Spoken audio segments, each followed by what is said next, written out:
I'm Maria Batt, and this is Sidewalk Talk from Shovel to Sidewalk, a small marketing firm in Buffalo, New York, and we are all about storytelling. And today we are going to be I'm going to be talking about, there's nobody else here with me. I'm going to be talking to Austin Tylec. He's an architect. He's the Alderman at large in North Tonawanda, and he's not even 62. He's like a younger Mac getting all of this stuff done. How's it going, Austin? Hi, how are you, Maria? I'm well. Thanks for taking time out of your evening, actually. Evening. Yeah, right. It's almost 7 o'clock.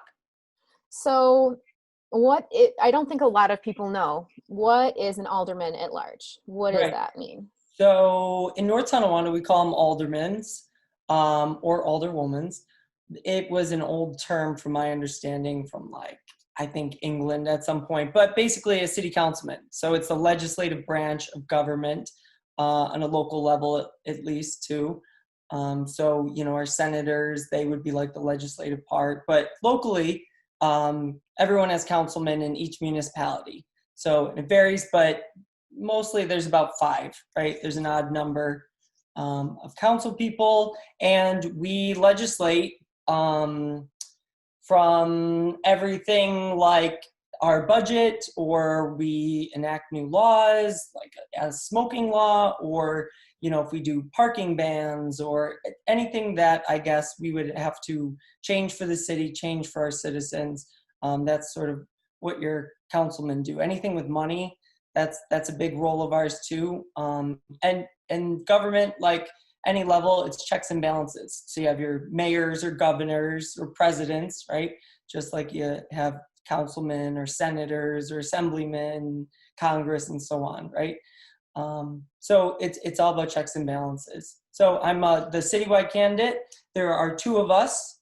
We run 4-year terms, but they run staggered, right? So, but the 3 wards that we have, they are 2-year terms, and we, like I said, have 3 wards here as well. So my term is up next November. So I have almost 3 years done and 1 more to go. So. And you're also an architect. And so where did you graduate from? So I went to the University of Buffalo for my undergrad and graduate. I got my master's there in architecture. And then I went to North Tonawanda's public school, and I was in the Architecture and Engineering Academy, which was an interesting thing at the time because it was I was the first year that started in it, right? You go through the whole 4 years, and it's still going to this day. I think it's, I don't know, 13 years running or something, 13, 14. So it works, I guess, right? Yeah, they're great. So that was new for you because they didn't have that for us. And I know my daughter, we were trying to see if it was something she was, but you have to make a commitment and see it through. Is it all 4 years? Yep, all 4 years. Okay, We didn't really get study halls, and there's a lot of certain courses you have to take and so on like that. It was great. And you graduated, and now you're working at a firm in Buffalo. You're downtown. Right. So I was an intern during my master's degree. They put me on, and then rolled into full time there. So it's great. And we, the great thing about it too is we do a lot of work for municipalities. So there's like a lot of cross interactions. I don't just meet local politicians because of my time in office, right? It's also the work that we do at the firm, and we do a lot of great things. We're full service firm, engineering, architecture, interiors, water treatment plants, roads, civic buildings, schools, you name it. So it's pretty dynamic, I would say. What's a project that you've worked on that, if you're living in Western New York, that we might have noticed? So a couple of the newest ones, the Aquarium of Niagara, that was a big project that was for them, right? They had a penguin exhibit, but we worked on these sort of touch tanks. It's the Shark and Ray Bay, and it just became open recently, and it's really neat. See your son in the background too. He's just creeping like a ghost or something. You love that? All way. He's obsessed with trying. Look at him. I can see him, and I'm not going to give him I'm not going to give him the satisfaction of looking at him. But so the aquarium, that was a neat project. They have a great director there. His name's Gary, and he's really moving and shaking and getting as much as he can done there. So a lot of people are like, oh, I haven't been there in 20 years. Well, it looks completely different just in the last few years. And then one other notable project that we worked on is the Erie ECMC, right? Erie County Medical Center. And that is their lobby edition. It's very interesting design. A lot of it had to do with sort of the wind there too. It has a bit of a curve, a lot of glass, planes. And then we did the reskinning as well. So new glazing there, and we coated it a new sort of vibrant color as well, and then fixed up their big signs, their notable signs as you're driving on the throughway, highway. So that was a pretty great project, especially for Buffalo. So are you in a larger firm, or is it a bit smaller? Because I know sometimes if you're in a really, so I'm in advertising and marketing, and if you're in a big firm, you have like one little corner, and if you do design, you do design. If you do copywriting, you do copywriting, right. And like never the two should meet. Yeah. So did you have hands-on work from the first conception of the project and right through the end? Yeah, so our firm is pretty good when it comes to that. We have about 450 employees, but we're spread out through mostly New York, but we're in Georgia, South Carolina, North Carolina. We have more than like one firm. Rochester's our home base, I would say. But in Buffalo, we have about 40 employees in our office there.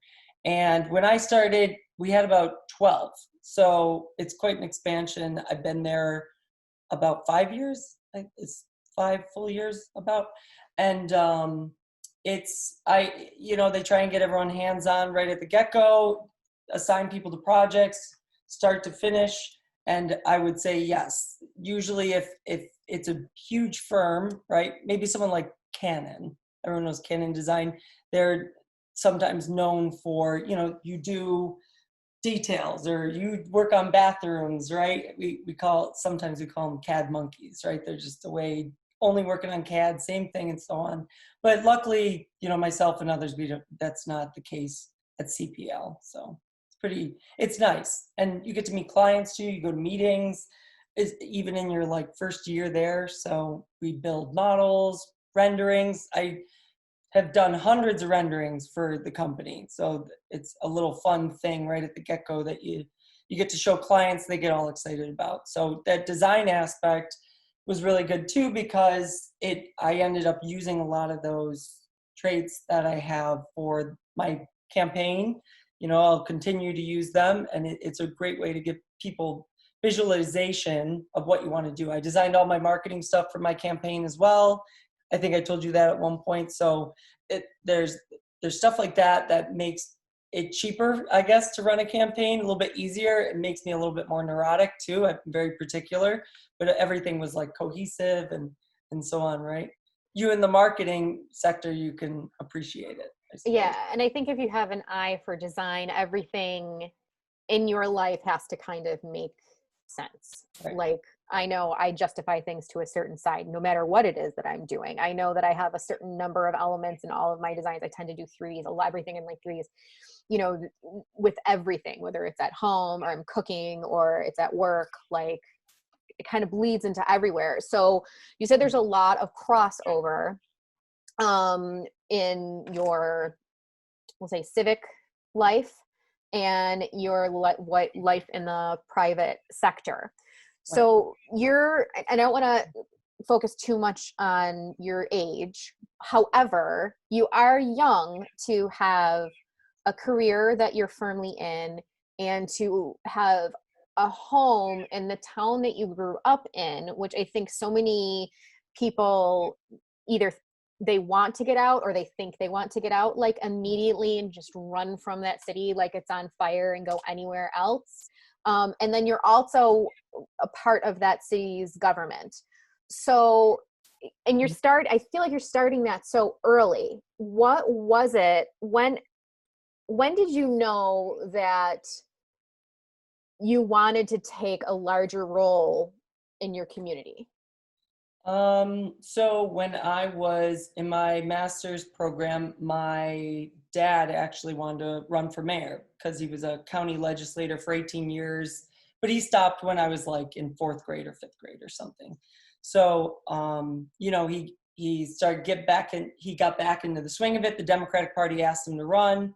And so he ran, but I knew nothing of politics. I designed stuff for him. It was kind of fun to do, but I didn't understand really anything. It was just, okay, you campaign, you run around, you do that. It didn't make too much sense. But what I started to learn was a lot of the ins and outs of government in general, and what bad stuff's going on, maybe what good stuff. But in my eyes at the time, it was definitely more bad than good, right? You didn't know what was going on in your community. No one showed up to council meetings. It just wasn't, I would say, it wasn't sexy.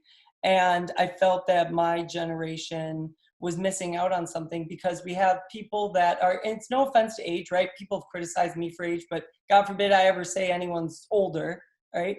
And then the shoe's on the other foot, but it doesn't fit the same way. But you have maybe 60, 70-year-olds as the majority on your council making decisions for maybe my generation. And, that there's a ripple effect, right? So their decisions will affect the next 50 years of our lives. And that sort of bothered me because I feel that just like checks and balances, balance is a huge thing. And I didn't think that government as a whole across the nation, especially locally, there's not a balance between ages or backgrounds or anything of that sort. So, my dad lost, to summarize that.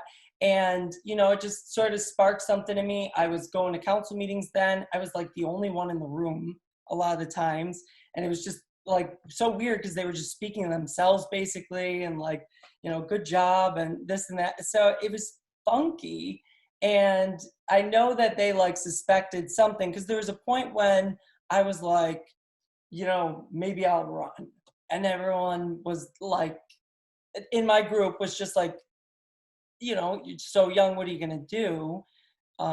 It was definitely funky. Like, I haven't thought about it in a while, but people were supportive, and then things just started picking up, and I learned more, and I started to get out there more. I started joining all these volunteer groups as well, even way prior to announcing. I was in all these groups and learning about the community, and you were right to say, I'm jumping around, but you were right to say, friends of mine, like either they wanted to move or maybe they did move and so on. And that was a huge thing for me too. It bothered me that friends are moving away because, rather than run away from something you don't like, I always thought then try and fix it, right? But there's different personalities. You don't like something, change it, and maybe the change is change your environment in the sense where you run off to New York City or something, but you can also make an impact in your community and change it that way. So that was sort of my thinking at the time, at least.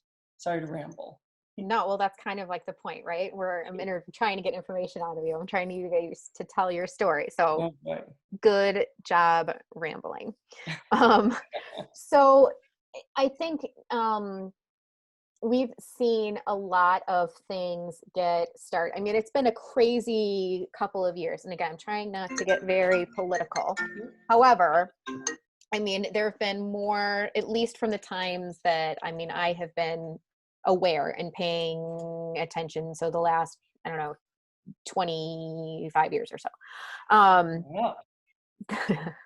There's more protests, there's more civil disobedience, there's more younger groups of kids. Look what happened from like the Parkland shooting and what like these kids did to mobilize themselves. And I don't know if it's maybe, you see that and it's huge and it's a big impact, but then you're kind of waiting for like the real work to begin after it shows up. So I think it's, like you said, staying and actually making that change.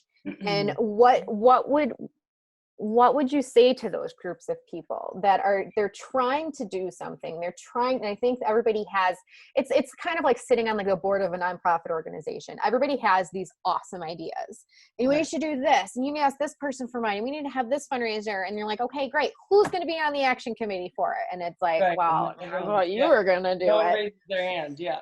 It's good to Right. come up with ideas. So I think I understand your question, right? So like I said, people like these big rallies or protests or so on, right? I always felt that it's great, number one. Sometimes I think that they might not have good direction about what they're supposed to do or how to do it, or kids are pretty educated nowadays, though. Everything's on your phone. And by kids, I mean, like even like kids, right? In their 20s or something. I don't know, kids, but they're pretty educated, right? But sometimes there's blinders too. It's just like you focus on one thing and then you just go out there and you hold up signs and it's about the energy and the people you're with. And a lot of times I feel like it might not even be about the cause. It's just about, this sense of community and majority and so on. And I commend the people that do that. I don't think I've ever gone and held a sign and protested for something, right? But at least what it does is it makes politicians listen then, right? Because the more they see people get involved and speak up and do things, they are going to react. A lot of times it's for votes, right? Which is the sad part. But in reality, it's supposed to be because that's your constituency and that's what they want. Like if people told me, like the majority tells me that, they want an amusement park in the city, then that's what the majority wants, right? And you work it out and so on. I mean, that's a weird example, but so what I always tell people to do, instead of only focusing on national politics, right? Because the voter turnout is always higher with your presidents and your governors, and it's always the lowest with your local officials, right? Maybe it's somewhere around 20 some percent, I think, when I ran, and it's a normal thing. It's just, it was a little bit higher for when I ran from previous years, but for whatever reason, but it's low. I'd say reach out to your local officials. So many people reach out to me, they have no idea how to get involved, what to do, so on. And, you get them involved in a campaign, you get them involved in volunteer groups they had no idea about. It's really start on a local level, and it takes time, which my generation does not care to, now. Everything has to be done now. It's not wait a while and build the momentum. It seems like I get it. I'm that way too. It's like, I don't want to wait around. Like, let's get it done. But get involved in your local politics, and those are the people that will call you back, that will do what they can, that affect your taxes on a significant level. If you have a few percent tax increase, that could be a couple $100, depending on what your house is assessed at. I think people need to pay more attention locally, is really what it comes down to. And it could be a great way to make a huge impact. I think a lot of people forget about their local politics. I mean, I would say, and I might be making a generalization, but I would say that a huge percentage of people living in North Tonawanda couldn't name 2 to 3 people on the council, Yeah, perhaps. I They might mean, know their faces because they saw them at like the Democrat or the Republican booth at the Canal Fest, not sure. this year. But why is it so, and maybe it's because it's not so like sexy like you say, but why do people need to start paying more attention to their local politics and make it in their community, and start really Mhm. giving a shit, and not just giving a shit, because I think everybody does, but putting the work in like you did, where if you don't like something, if there's something you're uncomfortable, if there's something that you see that needs to be fixed, that you should try to fix it. Right. So there's a couple pieces. That the first one that comes to mind is not everyone should run for office, right? A lot of times, like I was just having this discussion, there's a great individual named Chad, and he runs something called Lumber City Church, or the Hope Center in our local area. And the other day he brought together community members, police department, couple fire department people, to, get hundreds of boxes of food and gifts and hand it out to families that are in need, like real need in North Tonawanda. And I think I was in a discussion with, anyways. But point being is, like, someone like him is better suited in that position. And I know he'd rather just be in that position than running for office. He can make more of an impact there because honestly, there's less nonsense you have to deal with. There's less hoops, Politicians love to support organizations, people like that, because it's great for our community. Some focus more on like the PR of it. They show up to an event, take a photo of themselves and run off. But that's, like I'm saying, some run for office, some are in that sense, that should be their role, advocate for the community in that way. Some volunteer basis, some leadership volunteer basis, like our friend Chad. But to circle, you had another question that at the beginning of that I missed a little bit. Why get involved? Why get involved? And especially locally. So something I always say is anyone who complains about anything in their city is a reason itself, right? Whether it's potholes or if it's your taxes or your water or you want more park amenities or, why do we have old signs? I don't, anything like that. Getting involved could be as simple as writing an email to your local councilman, right? Or just voting. Voting, I don't see any excuse not to vote at this point. That's, to me, everyone is so lucky to have a voice in America in general that there's no reason why people shouldn't be voting. Even if you don't know every single candidate and so on, a lot of times it's your party sort of affiliates with those people, right? Your party, those people that are involved, endorse candidates. They believe in candidates, right? Because they stand for those values. So if you know what your party values, say the Democratic Party, then trust the party, right?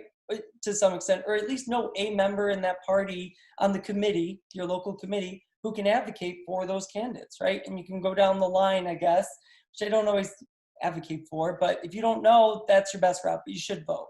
You could vote for one person and walk out. Even if there's like 20 candidates, just vote for one that and then walk out if you like what they stand for. So, but yeah, people should just be involved, right?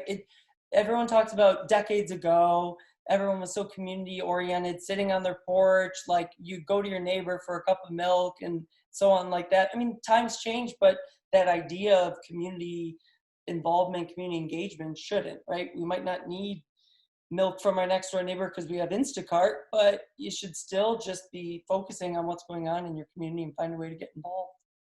Well, and community enrichment is super important. And I know that's one thing that I have heard other people say about you is that you're very accessible. You're very easy to get a hold of, and you really seem to care. Maybe it's a huge act. You really seem to care.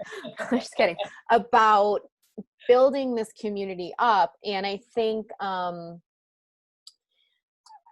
I think it's cool that you already have this figured out, and were your parents, was that really important to them? Did you get that from them? Because you're right, it's the way it used to be, the good old days, the whatever. I know my grandmother. So my grandmother, little Italian lady, she lives on Summer Street. My dad grew up on Summer Street, and she used to be like, back then, all the Italians lived on this street. The Polish people lived on the avenues, right?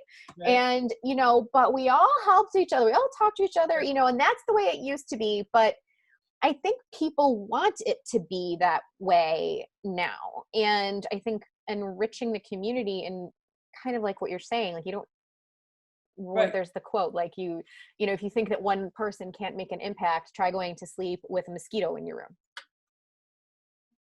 Well, that's an interesting. You ever heard that one? I know, right? Because how annoying is that? Mosquito of West Nile, or malaria or something? I don't get it. Just that. Well, I didn't think about, it was Anita Roddick, who was an awesome businesswoman and activist, but she also owned the Body Shop. Huh? Like lotions and like. Oh, okay. I thought you meant like cars. I was like, all right. No, the Body Shop, like lotions, and they had like the hemp lip balm and stuff. But I think a lot of us sit in our homes and think like, yeah, it would be great if things were like that. It would be great if like the potholes were fixed. It'd be great if I knew more of my neighbors, but I'm just like I'm just going to stay here. I'm just one person, and whatever will happen is going to happen. Okay, so I agree. I think we're all social animals to a different extent. And you had asked about my parents. We're a pretty social family.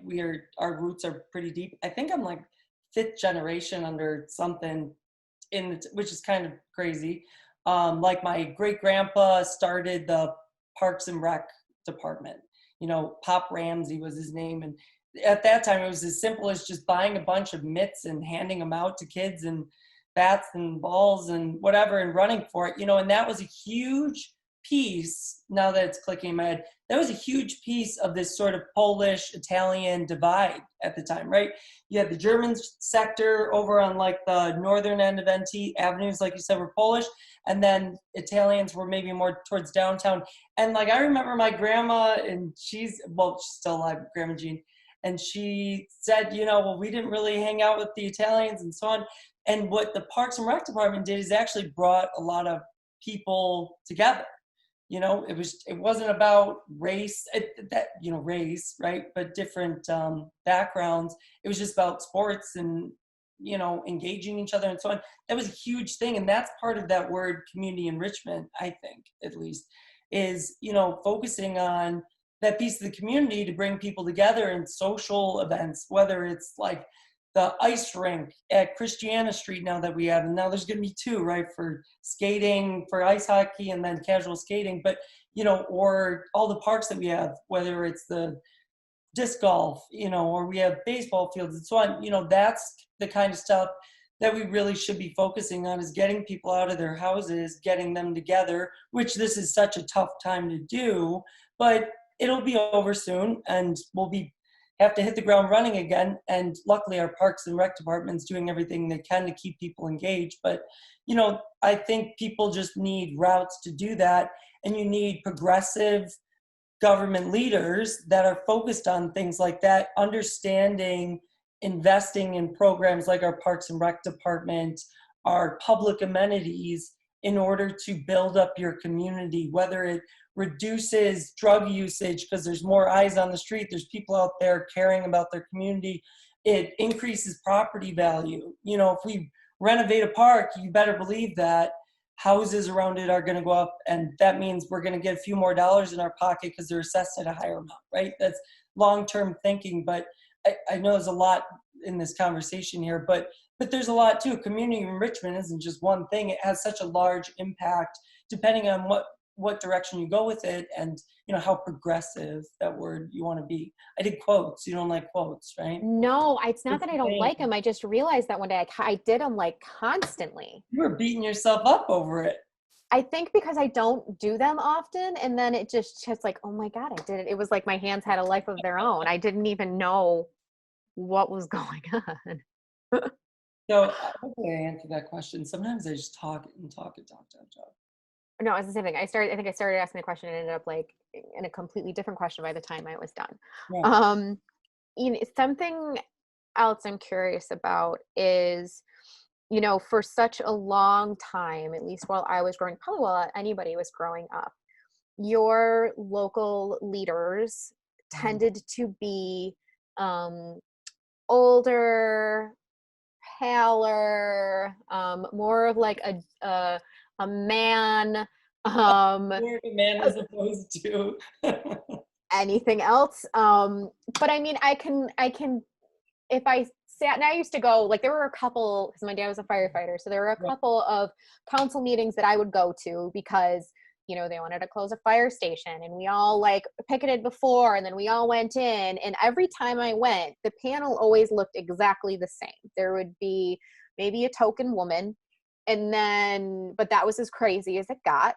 And then it was a bunch of like, older white guys. And I guess a while ago, that's the way it was. But how important is it for it to be more balanced for people who maybe think, I don't know. No, nobody's going to vote for me, or I'm of this orientation, or I'm this color, or, I'm of this religion. They're not going to talk to me anyways. I'm too like left of center. I'm too conservative. Why do we need more people from every little like corner to come out and if not even if you have a seat at the table, but make sure that you're heard at the table? Sure. So, I mean, I'll try and talk as candidly as possible with it. But I mean, people always say, why, like in Congress years back, why do you have a bunch of older white men talking about, women's bodies and what they should do legally, right? And that makes perfect sense. Oh, well, we have consultants or something, but on a local level, it's just sort of how it turned into it, I guess, right? Well, the baby boomers, that's baby boomers, and now my generation's the offspring. We're the ones who are supposed to take the torch out of baby boomers' hands, right? And I think that's where right now there's there's confrontation between the two. And I'm jumping a little bit, but it's not easy to let the next generation take the wheel to some extent. And I think now's that weird transition where people are really noticing the confrontation between like that generation, which leadership tended to be older white gentlemen, and now it's starting to diversify. And I was never of the sense you got to walk a fine line where, oh, we just need a bunch of different people because that's it. Well, you need qualifications too, right? Man, woman, there's qualifications. As elected officials, you could really be anything. You don't need a degree to do it, right? You could be just a really community-oriented person or own a business or, be a mom of 10 kids who just understands maybe the school district really well and what needs improving. So, I mean, everyone has something to bring to the table, some more than others. And that's why diversity, not just on a white male sense, and that way diversity is just important in general. So I think people are intimidated to get into politics too. People don't want to deal with the crap. You got nasty mailers that go out.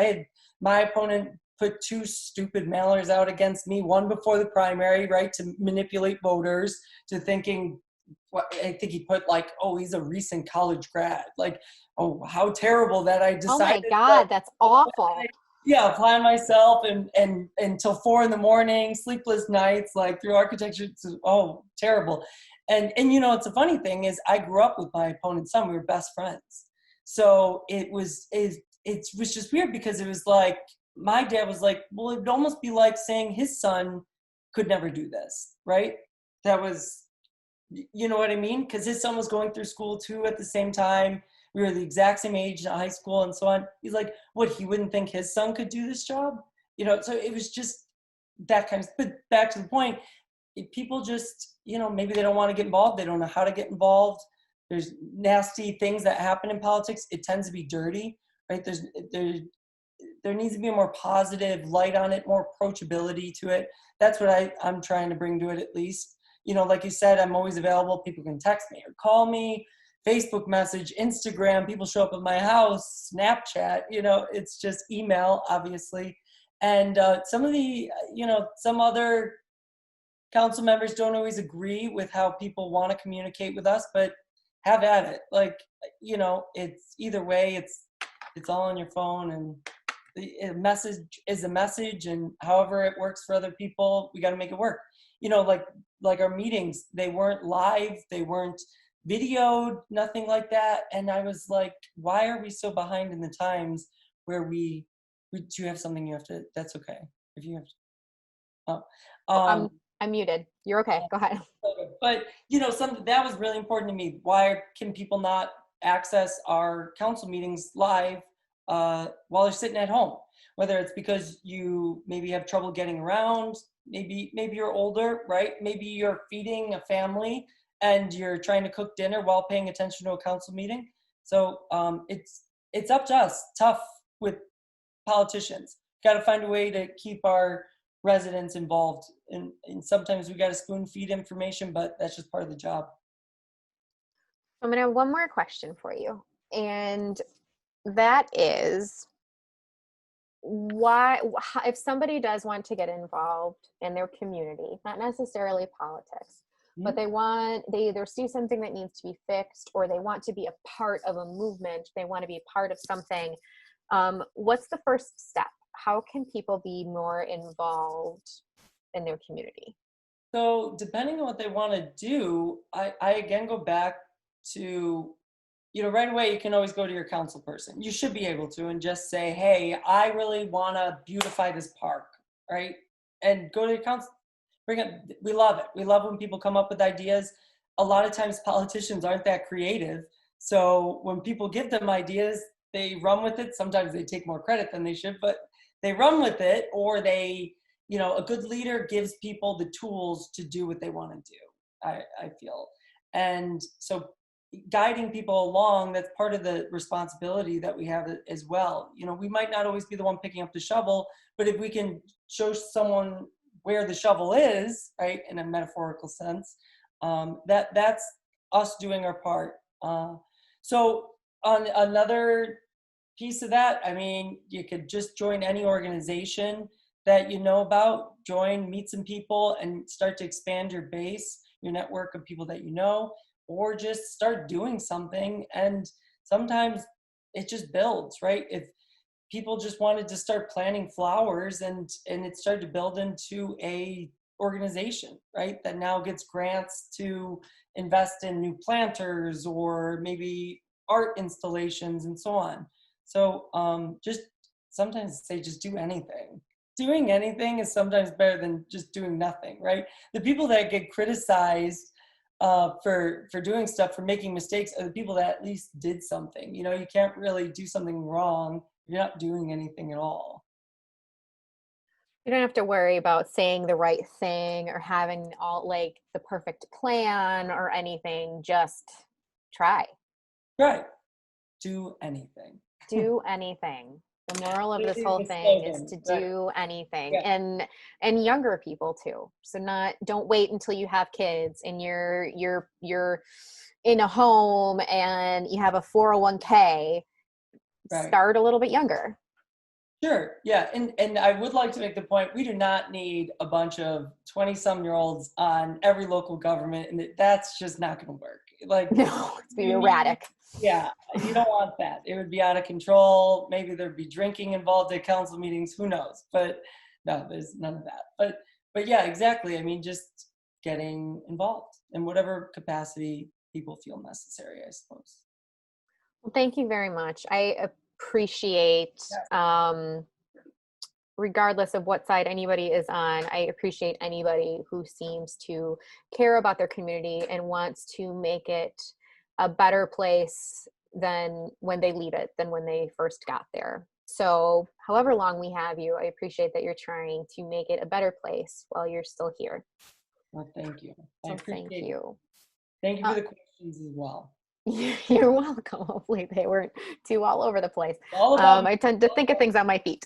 So, okay, so that's that's Sidewalk Talk. If you are listening to this or you're watching us on YouTube and you have just been completely blown away and want to watch the rest of them, you can go to shovelthesidewalk.com. You can watch them. You can listen to them. We are also streaming on Spotify or Apple or what other Podbean. There's a bunch of them. I don't even know them all.